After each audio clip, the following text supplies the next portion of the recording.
భగవద్గీత మొదటి రెండవ అధ్యాయము 3వ శ్లోకం.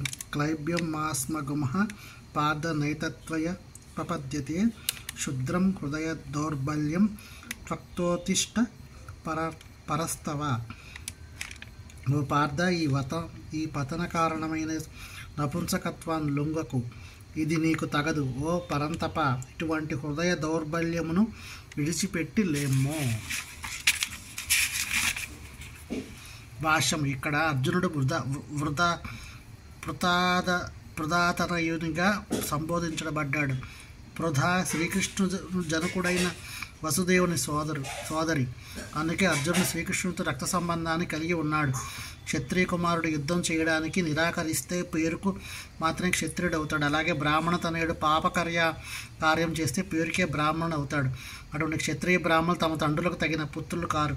అందుకే అర్జునుడు అయోగ్యుడైన క్షత్రియ పుత్రుడు అవడాన్ని శ్రీకృష్ణుడు కోరుకోలేదు. అర్జునుడు శ్రీకృష్ణుని అత్యంత సన్నిహితుడు, మిత్రుడు.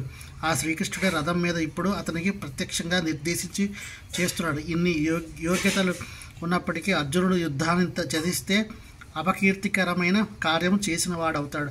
అందుకే అర్జునుని అటువంటి నైజం అతనికి తగినట్లుగా లేదని శ్రీకృష్ణుడు అన్నాడు.